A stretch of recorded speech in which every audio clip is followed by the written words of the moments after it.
साथ संगत जी, प्यार से कहना धन निरंकार जी। आशा करती हूँ आप सभी बहुत अच्छे होंगे। आप सभी का बहुत बहुत स्वागत है। एक नई साखी के साथ फिर से हाजिर हूँ मैं। साथ संगत जी, आज की साखी का शीर्षक है ऋण से मुक्ति और कर्ज पिछले जन्म का। तो चलिए आज की साखी सुनते हैं। साथ संगत जी, एक धर्मशाला में पति पत्नी अपने छोटे से बच्चे के साथ रुके। वो धर्मशाला कच्ची थी। धर्मशाला की दीवारों में दरारें पड़ी हुई थी और चारों तरफ जंगल जैसा माहौल था। पति पत्नी अपने छोटे से बच्चे को आंगन में बिठाकर कुछ काम से बाहर गए। वापस आकर उन्होंने देखा कि बच्चे के सामने एक बहुत बड़ा नाग कुंडली मारकर फन फैलाए बैठा है। साथ संगत जी, ये भयंकर दृश्य देखकर उस बच्चे के माता पिता दोनों हैरान रह गए। उनका बच्चा मिट्टी की मुट्ठी भर भर कर नाग के फन पर फेंक रहा है और नाग हर बार झुक झुक कर सहे जा रहा है। ये दृश्य देखकर उस बच्चे की माँ चीख उठी और पिता ने भी चिल्लाना शुरू कर दिया कि बचाओ, हमारे बेटे को बचाओ। उनकी आवाज से चारों तरफ लोगों की भीड़ इकट्ठी हो गई। साथ संगत जी, उसी भीड़ में एक निशानेबाज भी था जो कि ऊंट गाड़ी पर बोझा ढोने का काम किया करता था। उस व्यक्ति ने उस बच्चे के माता पिता से कहा कि मैं निशाना तो मार दूंगा और वो निशाना सांप को ही लगेगा और निशाना लगते ही सांप मर जाएगा, लेकिन अगर मेरा निशाना चूक गया और अगर बच्चे को चोट लग गई तो इस बात के लिए मैं जिम्मेदार नहीं हूँगा। अगर आप लोग बोलो तो मैं कोशिश करके देखता हूँ। अब उस माता पिता के बच्चे के आगे सांप बैठा था। भला ऐसी हालत में कौन से माता पिता इनकार करते। बच्चे के माता पिता दोनों तैयार हो गए और बच्चे की माँ ने उस निशानेबाज से कहा कि भाई, सांप को मारने की ही कोशिश करना। अगर गलती से बच्चे को चोट लग जाएगी तो हम आपको कुछ नहीं कहेंगे। उस ऊंट वाले ने निशाना मारा और उसका निशाना लगते ही वो सांप जख्मी होकर गिर गया। सांप मूर्छित हो गया। अब सभी लोगों ने सोचा कि ये सांप मर गया है।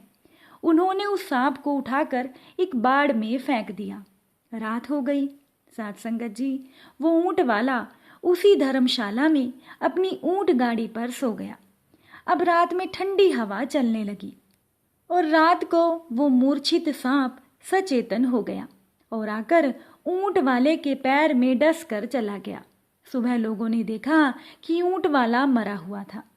अब देवयोग से सर्प विद्या जानने वाला एक आदमी उसी धर्मशाला में ठहरा हुआ था।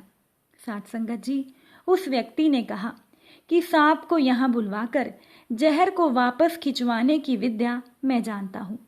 यहाँ अगर कोई 8-10 साल का निर्दोष बच्चा हो तो मैं उसके चित्त में सांप के सूक्ष्म शरीर को बुला देता हूँ और सारी बातचीत करा देता हूँ। अब उसी पास के गांव से एक 8 से 10 साल का बच्चा लाया गया।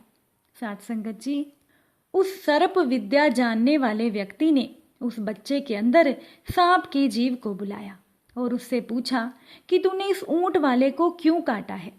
अब बच्चे में मौजूद उस जीव ने कहा कि हाँ, इस ऊंट वाले को मैंने ही काटा है। फिर सर्प विद्या जानने वाले व्यक्ति ने पूछा कि इस बेचारे का क्या कसूर था।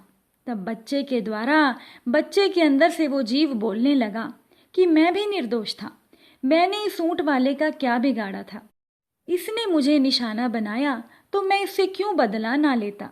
अब उस व्यक्ति ने सांप के जीव से पूछा कि वो बच्चा तुम पर मुट्ठी भर भर कर मिट्टी डाल रहा था, उस बच्चे को तो तुमने कुछ नहीं कहा। साथ संगत जी, इस बात पर उस बालक रूपी सांप ने कहा कि वो बच्चा तो मेरा 3 जन्म पहले का लेनदार था। 3 जन्म पहले मैं भी एक मनुष्य था, वो बच्चा भी एक मनुष्य था। मैंने उसे 300 रुपये लिए थे, लेकिन मैं वो रुपये उसे वापस नहीं दे पाया। अभी तो देने की क्षमता भी नहीं है, इसीलिए मुझे ऐसी योनियों में भटकना पड़ रहा है। अब संयोगवश वो बच्चा मेरे सामने आ गया तो मैं अपना फन झुकाकर उस बच्चे से माफ़ी मांग रहा था। जब उसकी आत्मा जागृत हुई तो वो धूल की मुट्ठियाँ फेंक फेंक कर मुझे फटकार रहा था कि लानत है तुझे, तू अपना कर्जा भी नहीं चुका सका। उसकी फटकार सहते सहते मैं अपना ऋण अदा कर रहा था। अब हमारे लेन देन के बीच आने वाला ये ऊंट वाला कौन होता है? मैंने इस ऊंट वाले का कुछ भी नहीं बिगाड़ा था, फिर भी इसने मुझ पर निशाना मारा और मैंने इसे काट कर अपना बदला ले लिया। साध संगत जी, अब सर्प विद्या जानने वाले ने सांप को समझाया कि देखो, तुम हमारा इतना कहना मानो कि तुम इस ऊंट वाले का सारा जहर खींच लो। उस सांप ने कहा कि मैं तुम्हारा कहना तो मानूं, तुम्हें भी मेरा एक कहना मानना होगा। सांप ने सर्प विद्या वाले व्यक्ति से कहा कि मेरी तो वैर लेने की ही योनि है, और कुछ नहीं तो ना सही, मुझे अगर ये ऊंट वाला 500 रुपये दे देगा तो मैं अभी इसका जहर खींच लूंगा। उस बच्चे से 3 जन्म पहले मैंने 300 रुपये लिए थे, अब 2 जन्म और बीत गए हैं। उसके सूद के 200 रुपये मिलाकर मुझे उस बच्चे को 500 रुपये लौटाने हैं। साथ संगत जी, अब वहां मौजूद लोगों में से किसी सज्जन ने 500 रुपये उस बच्चे के माता पिता को दे दिए।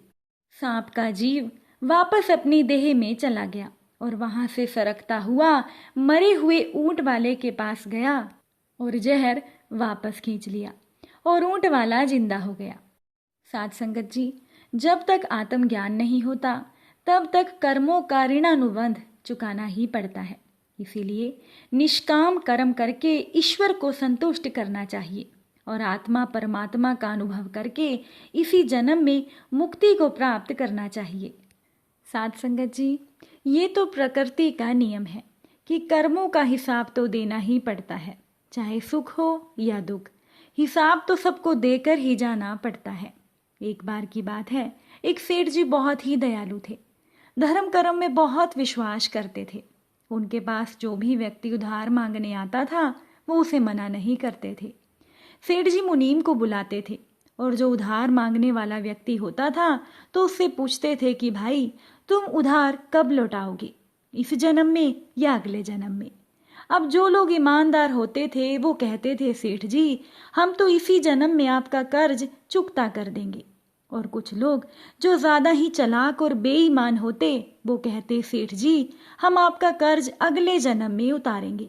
और अपनी चालाकी पर वो चालाक लोग मन ही मन बहुत खुश होते थे कि ये सेठ कितना मूर्ख है, अगले जन्म में उधार वापसी की उम्मीद लगाकर बैठा है। ऐसे लोग मुनीम से पहले ही कह देते थे कि वो अपना कर्ज अगले जन्म में लौटाएंगे, और मुनीम भी कभी किसी से कुछ नहीं पूछता था। जो जैसा कह देता था मुनीम वैसा ही बही खाते में लिख देता था। साध संगत जी, एक दिन एक चोर भी सेठ जी के पास उधार मांगने आया। उसे भी पता था कि सेठ अगले जन्म तक के लिए रकम उधार देता है।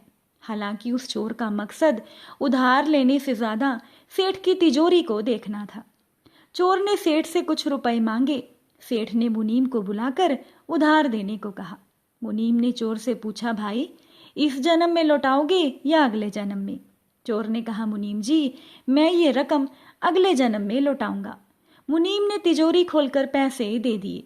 चोर ने भी तिजोरी देख ली और तय किया कि इस मूर्ख सेठ की तिजोरी आज रात में उड़ा दूंगा। वो रात में ही सेठ के घर पहुंच गया और वहीं गायों के तबेले में छिपकर सेठ के सोने का इंतजार करने लगा। अचानक चोर ने सुना कि गायें आपस में बातें कर रही हैं।